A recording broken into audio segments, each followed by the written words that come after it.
Hey guys, and welcome to a brand new video to the channel. So welcome to another one of our archaeologist professor loot videos, where we're going to loot one of the digsite professors, see how good the drops are compared to the rest.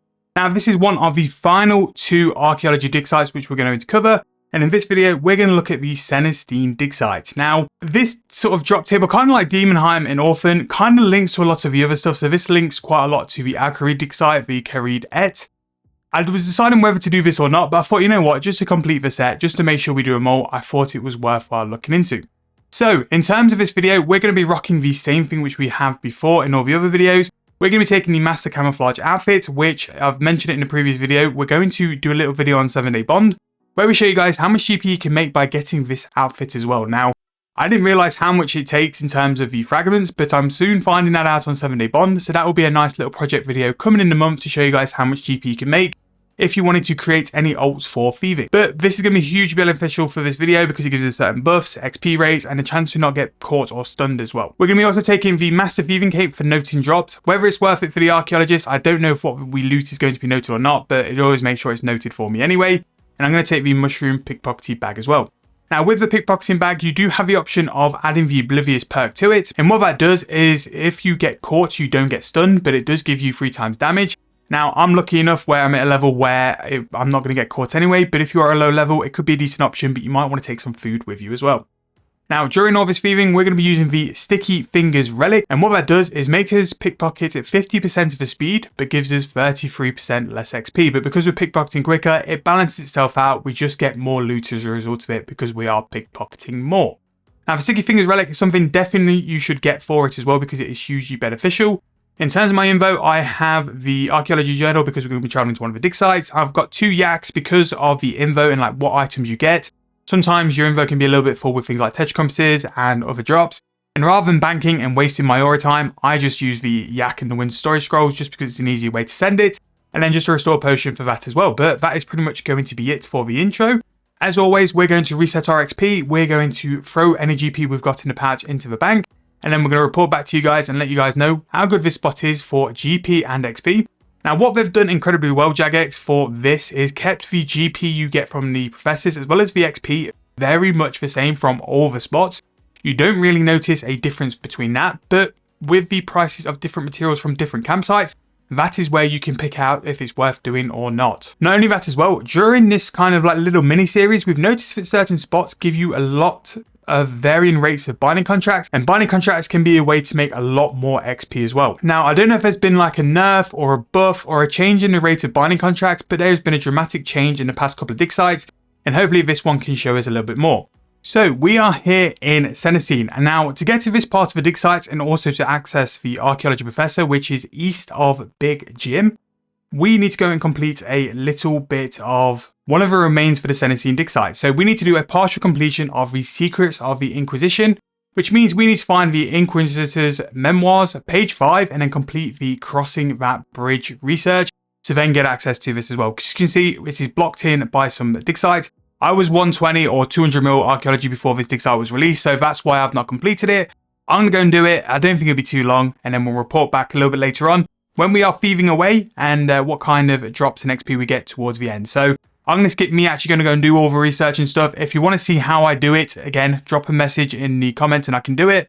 But my opinion would be, rather than actually having to do this as something extra, the other archaeologists will probably be better GP anyway. But we'll see when we come back actually after the 2 hours whether it's worth doing it or not. But I will go and be the guinea pig for this one. I'll go and let you guys know in a little bit of time. So there we go. The final dig site is now in the books, and we have now completed all the archaeology professors at all the different archaeology spots. And this one was a little bit long because I hadn't done the mysteries to be able to get to the spot. So what I'd recommend, if you haven't done it, don't do it. Go to one of the other spots because it's very similar in terms of loot and drops as well. Nothing makes it special, and with it being like this kind of set, like Carried Et, it has the ability to be done by non-members. Non-members drive the price down on some of the items, and yeah, it's just not really worth it in my opinion.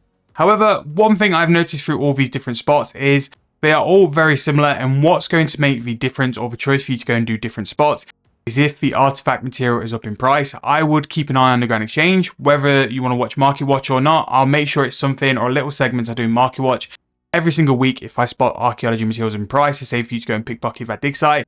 that will only give you the sort of difference in terms of prices and GP from that as well. But in terms of this one, roughly the same in terms of GP, 2.6 mil. Again, similar in the XP, 1.25-ish mil XP per hour. Really AFK, no problems. Didn't have to use Crystal Mask. Again, at my level, in what items I've got, I just use the Aura, and that is simply it. But in terms of items, we're going to roughly work off a price of 4.8 mil for our binding contracts, and then the 2.6 mil cash we've got as well. So if we go and withdraw that really quickly, 3 mil, we can go and put in all the items, just see what we're doing in terms of like GP and stuff and GP and stuff.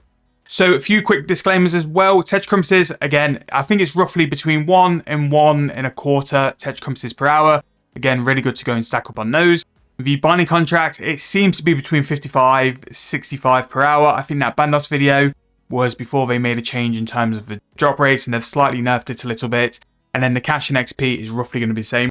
The one simple factor of which one's going to be best in terms of GP and stuff is the material prices. If something's up in price, I would just go. And apart from that, it's pretty non-negligible in terms of what you're going to have in terms of GP. But it's been a good project to show you guys, look, this is what you can roughly expect.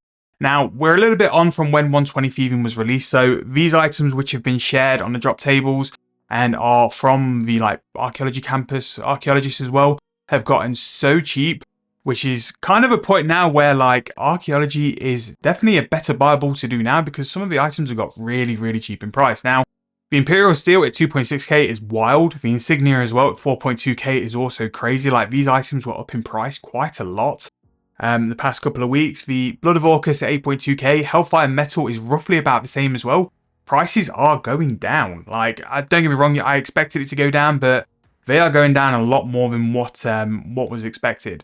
So 5.3 mil there, 4.8 mil from the binding contracts. Again, you're going to be roughly between like 5.2 mil GP per hour.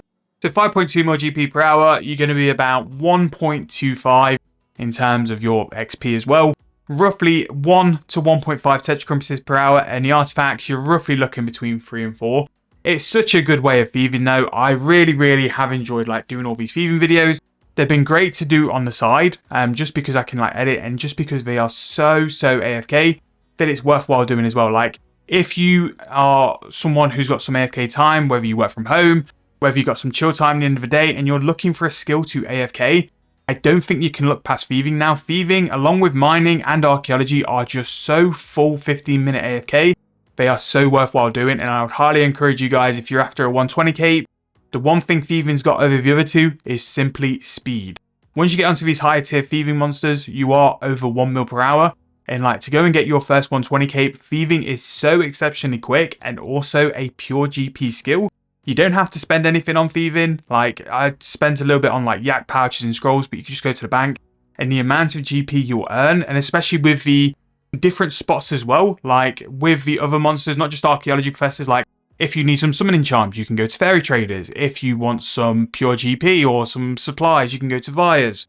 You've got such a different range of things now, and all these drop tables as well are very Iron Man friendly. Like, if you're an Iron Man, you can go and pick up some real decent resources just from it being included on drop tables now as well. However, this is going to be the final time we're going to go and loot an archaeology professor for a very long time. I'm going to leave him on the channel, and then we'll see where we go in a couple of months. Maybe do a little bit of a review like in 6, 7, 8 months once prices settle and we can just see how good it is.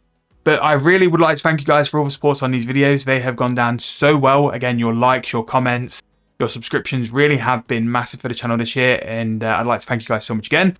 But I hope you guys enjoyed the video. If you have, please make sure to leave me a like, subscribe to the channel, and I'll see you guys very soon in the next video.